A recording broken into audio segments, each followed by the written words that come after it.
Welcome to Coruzant Technologies, home of the Digital Executive Podcast. Welcome to the Digital Executive. Today's guest is Dr. Masha Petrova. Dr. Masha Petrova is an experienced executive with a passion for leading multidisciplinary global teams towards successful results by focusing on operations and creating a unified vision. After receiving her PhD in aerospace engineering, Dr. Petrova spent 15 years in the engineering simulation and design software industry, including holding global marketing executive roles at Ansys, Altium, MSC Software, as well as 3 simulation software startups, all acquired by Ansys in the last 10 years. Well, good afternoon, Masha. Welcome to the show. Hello. Pleasure to be here, Brian. Absolutely. I appreciate you making the time. We're traversing today from Kansas City to Orange County, California, some of my old stomping grounds, as you know, Masha. I really do appreciate you having you on today. So thank you. Thank you for having me. I'm in good company, it sounds like. Yeah, it's great. We both love technology. So let's jump into your first question here. Masha, if you could start by sharing what initially drew you to the fields of aerospace and mechanical engineering and how your educational experiences shaped your career trajectory.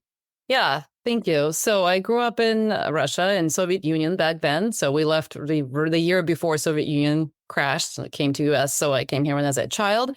But I grew up with my grandfather being one of the leading aerospace engineers in the space race, during the 60s on the USSR side, on the bad side. And then there was a lot of science fiction dedicated to space travel back in Soviet Union. A lot of it is still untranslated, but it was excellent science fiction. And I grew up on that. And so, I romanticized the space travel and I just decided I was going to be an astronaut, cosmonaut back in that time, and then decided I was going to be an astronaut and had that dream throughout high school. And then, started to research, okay, what do I have to do to become an astronaut? Because we were here in the US by that time. And turns out you either have to have a PhD in engineering or be, a jet pilot, fighter jet pilot, right? And I had pretty bad vision, but I did try to go for ROTC in school. And I asked way too many questions and I asked why way too much. And so figured, military is just not going to work out for me. Or I'm not going to work out for the military, I should say. And so I stuck with engineering and turns out I actually really enjoyed it. And so I went to grad school, really enjoyed grad school and research and working on really complex problems and really digging into a complicated problem. And then after grad school, I went into a real software company. I was a real engineer for about a year, research and development engineer, and then figured out that I was way too extroverted and figured out that turns out engineering really requires you to be in isolation a lot of time and work on problems on your own in front of the computer. And it just wasn't me. I was just too extroverted to do that. So I was lucky that was a small company. And so I got discovered by the sales team who were like, okay, someone needs to explain this engineering stuff to us. And I was happy to do it. And so I became the token sales engineer, started going to customer meetings, started to learn about the customer problems, loved it. And then the marketing team started coming to me with questions. And that's how I kind of got sucked into the marketing side and sort of stayed there ever since. That's awesome. Thank you for sharing your story. It's really important. Everybody's got a unique story. Yours, really tells us your childhood dreams and what you had to go through to move here to the United States, which is a huge shift and change and challenge for people. Just language alone is a barrier, but that's just awesome. So thank you for sharing, Masha. And Masha, I'm going to jump into the next question here. With over 15 years of experience in leading multidisciplinary global teams, what key leadership principles have you found most effective for fostering innovation and achieving successful results in this high-tech industry? Yeah, I love this question. Thank you for asking. So I was just looking at my kind of work history. I've been, I think, at a total of 9 companies, most of them being startups, and then I think 3 global public companies out of that. And so, I led teams from, a one-person team to, tens of people on the team. And I think the principles that apply are very similar. And I'd say the number one most important thing, and this is not my idea, but I did adopt it, to foster innovation and creativity on your team, which is super important for me because I was in the marketing space. So creativity was very important. was having a psychological safety or atmosphere of psychological safety on the team, right? And people start to use that term in all kinds of different ways. But to me, what that means is, well, a few things. Let's talk about what that means, what it does not mean, and how do you create it, right? And why it's important. So when you innovate, you run a lot of experiments. And essentially, you test a lot of things. Most of those things will fail. That's how innovation works. You will try a whole bunch of things. Most of them will fail until the one thing that works, right? So in order for you to be comfortable with running lots of experiments and failing, especially somewhere where you're not supposed to be running a lot of experiments, like it's not a development environment, your marketing team, you're supposed to be producing results, you need to make sure that your team is comfortable, like psychologically comfortable to take risks and to know that they're not going to be embarrassed, they're not going to be put down, they're not going to be, dismissed or even fired in some cases. They need to know that it's okay to try stuff. And if it doesn't fail, it's okay. Now, that does not mean, so I think it's very important to note that psychological safety does not mean that anyone can do whatever they want, right? It still means, for me, professionalism is very important to me. So one of the things I would fight for, that's like one of the things that I would deliver to my teams to create that psychological safety, was very strong reputation of my teams within the organization, because that makes things a lot easier. Your team can do a lot more. You can protect them a lot more if your team has a really solid reputation, right? So to create that reputation, it was very important that everyone on my team was very professional and very competent. So I fired people on my teams, right? It doesn't mean that you don't get rid of people. It doesn't mean that you don't express, that things should be done a certain way. It doesn't mean that you accept, laziness or incompetence and things like that. But it does mean that for people who do possess that drive and professionalism, they're allowed to experiment and they're allowed to fail. And so the way you create it, I think the hardest job should be with the manager of the team. So whether it's the manager, the director, the VP, the CEO for the company, in my opinion, they have the hardest job. Now, I know a lot of times in organizations, it doesn't work like that, right? But I think it should work like that, because that's the person who, in order to create that psychological safety, they're, number one, are defining the goals for the team. So everyone is clear on where the team is going, why they're doing what they're doing, why they're coming to work every day, and what their goals are. That creates that's safety. I don't know how else to describe it, right? Like that safety atmosphere of knowing why I'm here and what I'm trying to do and what we're trying to achieve. The other thing is making sure everyone on the team has the tools that they need to actually get their job done. That's also an important part to create that safety, to know that when I come to work, I have the tools that I need to deliver the results and to experiment and to innovate. A lot of times people will say like, oh, well, if you don't have enough, that's what creates innovation. But in an organization and a team, I think that type of lack of basic tools, or at least lack of understanding of a manager understanding that you need those tools, will really undercut innovation and just stagnate your team. And then finally, the manager's job is to clear obstacles out of the team's way and make sure that they can do their job, right? So that might mean approving the right budgets. That might mean making sure your team has a solid reputation within the company so that they can get stuff done. That might mean they need the right tools. That might mean like keeping organizational drama and chaos away from your team. So I have a story on that. I worked in one global company that was a public company, and I had a relatively large team that I hired from scratch and built from scratch. It was a marketing team. And the company was a mess. So the CEO did not communicate the goals of the company. No one ever knew what was going on. There were no performance evaluations done anywhere in the company. People would be moved from project to project, from title to title, never knowing when they're going to be moved. So they would never finish a project. So it was really hard to actually build a resume in that company unless you were very proactive about it, because you'd be working on a project and then be moved before the project is completed. And so like you have nothing to put on your resume. The people would be trapped in the company for a long time. It was almost kind of like slavery in a way, because they didn't have the confidence to leave because they didn't have anything on their resume. So it was a very chaotic environment.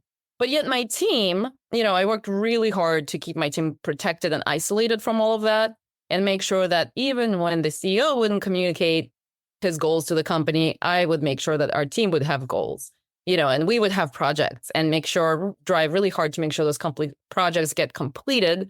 So the team members have something to put on their resume, right? So they feel like they're growing. And I would institute performance reviews in my team, even though there's nowhere in the company. So it got to the point where when I left the team, and the team like was kind of opened up to that chaos. They were just in shock, and everyone left within, a couple of months after I left as well, because they didn't realize how chaotic that environment was. But yet our team was extremely productive, and we worked on some really, really cool projects during that time. So I think that's an example of, how to create innovation bubble, right? Maybe in an environment that's not necessarily conducive to that. Thank you. Appreciate you sharing that. Your perspective, obviously, you had that example, but I like how you did provide that psychological safety, letting your team have some autonomy, take some big risks, right? And then supporting them, whether it's, keeping them out of the day-to-day politics of the organization, or just making sure they have all the tools and resources they need to be successful. So I appreciate you highlighting that. And Masha, you transitioned from engineering goals to global marketing executive positions within the industry. What motivated the shift, and how did your engineering background influence your approach to marketing highly technical products? Yeah, so like I mentioned, I started out as a real engineer, and I think I was lucky enough to be, again, in a startup environment where you could move very quickly in between different roles, right? And so within about a year, I was kind of pulled in by the sales team and the marketing team, and I was the only token sort of sales application engineer. So I was the only one in the company who would travel to see customers, who would talk to the marketing team and translate, engineering features to sort of benefits to the customers, to the marketing team, and also be the only one educating the sales teams about what development was doing. And I was also the only one that developers trusted enough to talk about their features with, because I actually understood them. So it was a very unique role that allowed me to see the space of sort of marketing and sales. And I love the marketing part because I have a very creative aspect to me. I draw, I paint, and I love that aspect of creativity. And I got a chance to kind of dabble in that first from product marketing perspective. And then I started getting into branding. And so like some of the other roles when I was actually leading marketing organizations, I got to work with some amazing creatives from, that used to work at places like Apple and Patagonia and things like that, and had, videographers who had their own Amazon, shows on Amazon, produced documentaries for, Amazon and things like that. So, and that was so much fun to work on those creative projects. So I think for me, what's really fascinating and a unique opportunity that I had is to be able to sit in a development meeting, and, highly technical software development meeting where, highly technical developers are discussing software tools that they're developing for PhD level engineers, right? Like super, super technical stuff. And then take that super technical features, understand what they're for, and elevate them to, benefits to customers that a VP of business development at, Qualcomm or Tesla or whatever can understand. And then work with the branding teams and with the creatives and create a whole branding around it, and the message that didn't insult the engineers, because a lot of times you see this connection between marketing and actual product, like highly technical product, and not have that disconnect, and have something that the engineers could respect and get behind, but at the same time, that's much more elevated story and a message that, an executive could understand, or just even, your regular everyday person might be able to understand as well. And to me, that's a lot of fun. That's awesome. Thank you for sharing that. And, you highlighted a little bit of that. You said early on that you found out you were more of an extrovert.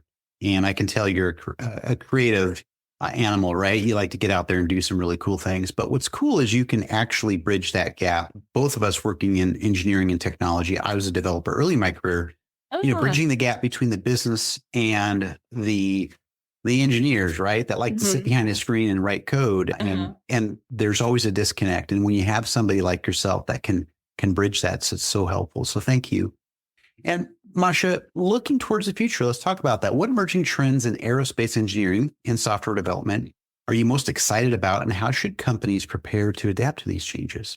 I'll have to ask you a question back. Do you get any answers to this question that do not involve AI at this point? My last year has been all AI, every podcast, even if they're not working in AI. So, but go for it.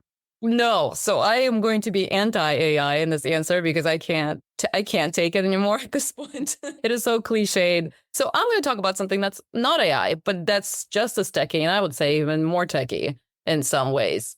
And that is, I think there is an area that is much overlooked because it's very technical, and for a long time it was considered to be like non-sexy area, and it's complicated. But we're getting to the point where there's going to be a serious deficit in this area, and it's not easy to fill. And I think, anyone who's listening to this podcast who might be an investor or perhaps is thinking of changing direction, maybe that you're an engineer or a developer and you're trying to look at a new area that's going to grow, I think you should take a look at this space. And that space specifically is engineering or software tools for engineers, modern engineering software tools. So if we kind of take a step back, right, and take a look at our modern world is created by engineers.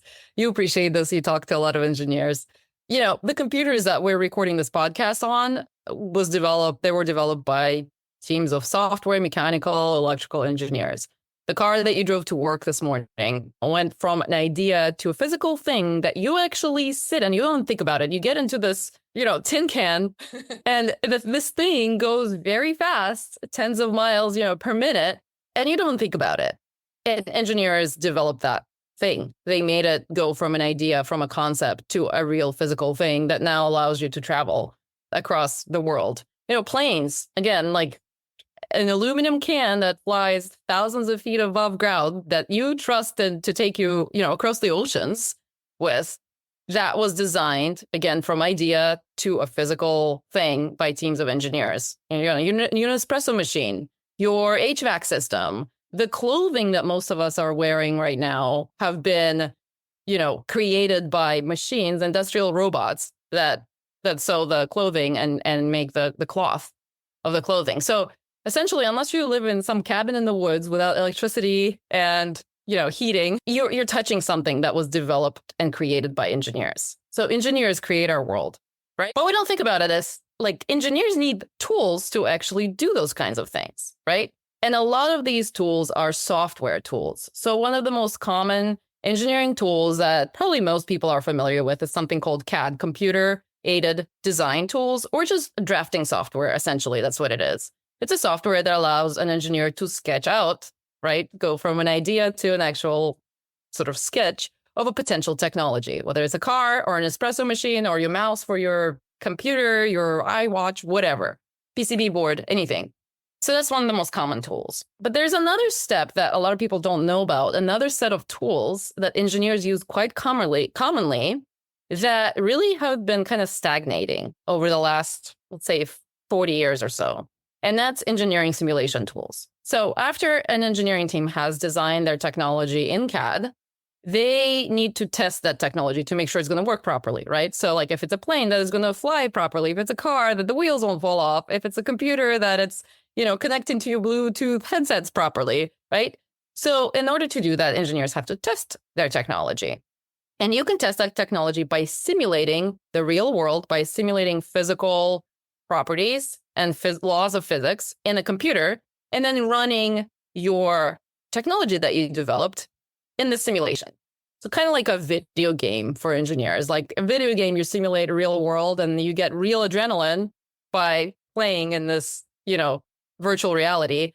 Simulation tools for engineers do essentially the same thing. They allow an engineer to test whatever it is, their jet engine, their part of a car, their antenna that's supposed to work properly, and simulate it in a computer.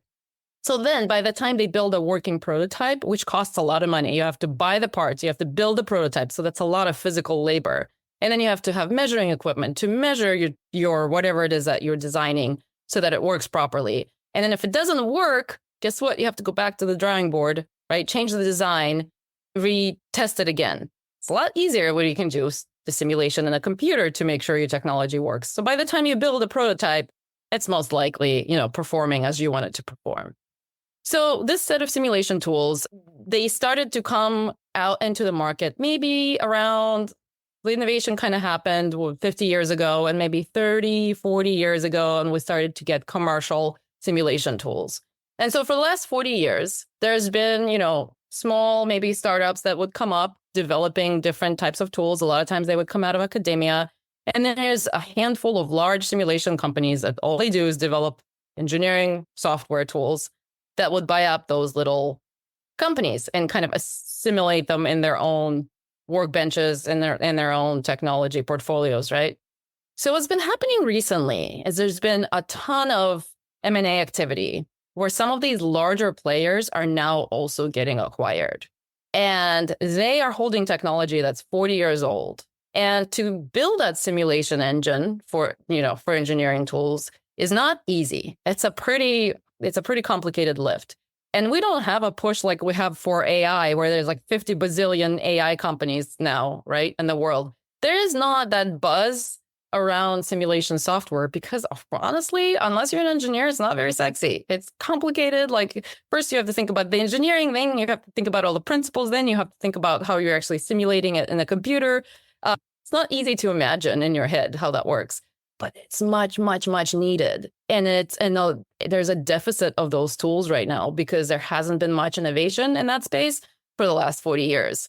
And so we're now getting to the point where it's like, engineers are like, they're trying to build something, like you're trying to build a framework out of wood, and your hammer either costs $5,000, for a simple hammer, or there's one hammer and 10 of you trying to build the framework and using the same hammer because there's not enough of the hammers.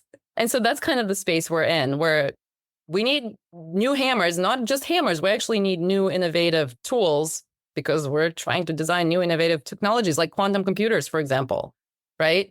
And so that's a space to watch, I think, is the space of engineering simulation software.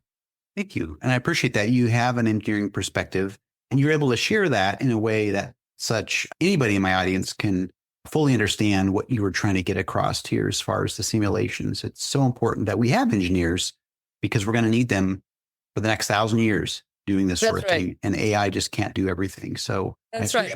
We are definitely far away from a time where AI can just develop, products for you. Not quite there yet. Not quite there. They're starting to develop products, but I agree with you. It takes an engineer to do that. So I appreciate that. And Masha, it was such a pleasure having you on today, and I look forward to speaking with you real soon. Thank you so much. It was great being here. Bye for now.